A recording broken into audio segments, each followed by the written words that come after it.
Welcome to my review, the Dell Inspiron 7591 laptop. This is the laptop which stole my heart away from the Asus X751. But like a good rom-com movie, it wasn't love at first sight. The Inspiron 7591 is like the less flashy, more approachable little brother of the XPS15. It doesn't have a blazing fast i9 or 4K screen that make you feel as if you've seen the face of God, like the high-tier XPS. But it packs the same GPU and CPU as a mid-tier XPS, and it does it at a third of the price. The Inspiron is honestly not my cup of tea when it comes to looks. It reminds me of a fairly generic MacBook clone, and there's nothing about it that excites me when I look at it. But it's a solid machine that does what it's supposed to, so let's get to my love-bleh relationship with this laptop. Let's start with the strengths. Dell offers a lot of models and features to choose from for this laptop. When you first buy it, you can choose from an i5 or an i7, a GTX1050 or a GTX1650, a fingerprint sensor, or just a boring old password. Later on, if you want to upgrade, you still have lots of options. Like all laptop Jedis, you can upgrade the RAM yourself, but this laptop goes further and offers a free 2.5-inch SATA hard drive slot and an extra M2 SSD slot, in addition to the primary one that comes filled from the factory. If you don't care for spinning hard drives or you don't know what I'm talking about, you can upgrade the 54 watt-hour battery to a 94 watt-hour battery and get a full workday of operation out of the Inspiron.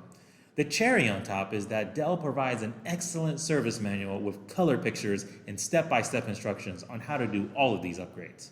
In my last review, I mentioned how the Asus X571 didn't have a Thunderbolt 3 port and how I might not even have a use for it, even if it did. I was wrong about that. There is a great use case for it that I've discovered, and it is related to chargers and portability, which, like I said last time, is one of my most important criteria. Because all Thunderbolt 3 ports support power distribution, PD, unlike USB-C, you can use up to a 100-watt PD charger with this laptop. Now, I haven't tested it with a 100-watt PD charger since there are very few of these on the market, and they are pretty darn expensive. But I did manage to snag one of the coolest 65-watt PD chargers on the last Black Friday in China. This charger doesn't provide the full 135 watts that the Inspiron needs to take the CPU and GPU to 11, but it certainly can go to around 5 or 6 with no problem, meaning that you can definitely charge and do basic work tasks with some occasional heavy lifting with no problems. If you want to go all out with this charger connected though, you can extend your runtime from 1 hour to about 4 hours if you do heavy gaming. On top of all of this, I have also tested the Thunderbolt 3 port and can confirm that it is indeed 4-lane Thunderbolt 3, which means you can get the full benefit of an eGPU if that's the path you wish to take. One final note on the Thunderbolt 3 port, Dell does make a 90-watt and a 130-watt USB-C charger, so if you want to go all first party, you can choose these instead. However, I can't confirm whether or not the customized 130-watt charger that Dell makes for the XPS15 will actually go all the way to 130 watts with the Inspiron. So, if you do test this and you can confirm it, please leave a comment below. The next advantage of this laptop is its build quality and the actual option to choose between 2 case materials, which as far as I know is unheard of in this industry. Most of the time you just take whatever the engineers give you, like it or not, but with the Inspiron you can choose between silver-colored aluminum or black-colored magnesium alloy. This isn't offered as a customizable feature from Dell, but rather Dell offers this laptop as the Inspiron 7591 and the Vostro 7590 for the aluminum and the magnesium builds respectively. While the Vostro 7590 costs about $75 USD more, the added benefit of magnesium alloy is that it is also lighter than the aluminum Inspiron 7591.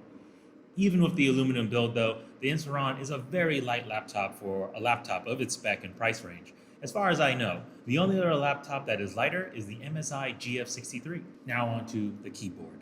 It took some time for me to get used to this thing, but now that I am used to it, it is pretty great. I actually bought a wireless mechanical keyboard when I had the Asus UX303 Ultrabook, since typing on that feels pretty awful. But once I got used to the Inspiron keyboard, I stopped bringing the mechanical keyboard around.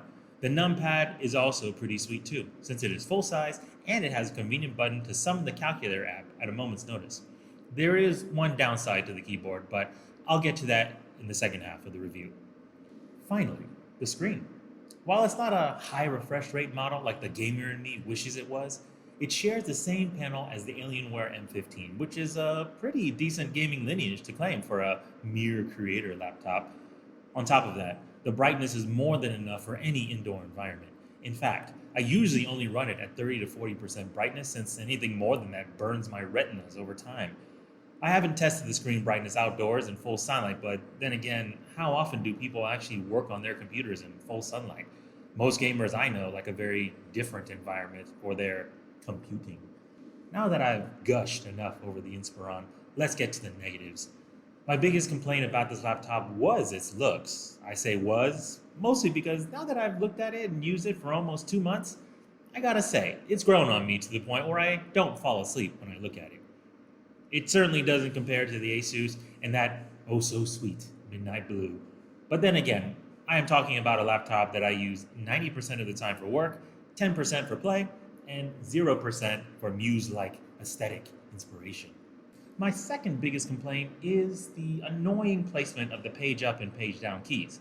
While I definitely appreciate the fact that they included these keys at all, Dell decided to place them right above the left and right arrow keys. So if you want to use the left or right arrow keys, you have a 50% chance of hitting the page up or page down key on accident, which is a huge pain in the butt when you are typing or editing, since that means you will basically lose track of your cursor and spend a few seconds trying to get the screen and your cursor back to the spot you just accidentally paged away from. Of course, you're a gamer, right? So if you're playing your first-person shooter with the left and right arrow keys and you press the page up or page down button, psych, you would never use the left and right arrow keys in an FPS. You aren't a gamer. That was a trap and you fell for it. Who do you work for? My third complaint is a bit of a weird one. The keyboard backlighting works, but sometimes makes the keys disappear. This is no magic trick though.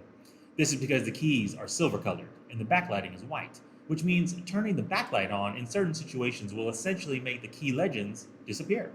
This is especially true in medium lighting situations. In highlight levels, you wouldn't even need the backlighting. And in low levels, well, this is where it gets complicated. Bear with me here.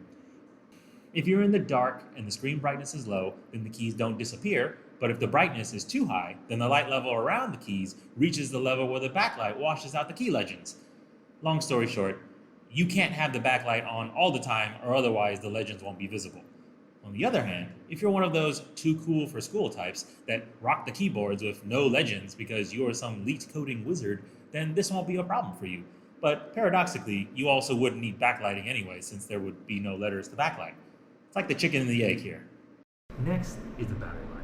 If you get the base battery option, you're looking at a 54 watt-hour battery that will last you about 4 to 4.5 hours if you turn on all power-saving options and features and only do basic productivity tasks. While it's not terrible, it's also not great either. Like I said earlier though, you always have the option to upgrade the battery to 94 watt-hours yourself or through Dell, if you so please. Finally, my most minor gripes, the price ceiling and port selection. I chose a mid-upper tier model, which costs about $1,100 USD. However, if you opt for the magnesium alloy body, more RAM, and bigger SSD, the price can get pretty close to XPS levels. Of course, no one is forcing you to get the top tier model, so this is a very minor gripe. Last, and certainly least, the port selection. While the Inspiron features 3 USB-A ports, a magical Thunderbolt 3 port, full-size HDMI, combo audio jack, and micro SD card reader, it doesn't have an Ethernet port, so if that's something you love using, then you'll need a dongle. Also, if you're a creative type that uses a media card format other than micro SD, you'll also need a dongle. That being said, I have also been shopping for multi-port USB-C dongles recently on Jingdong, and I think I might have found the perfect one for my needs and price range.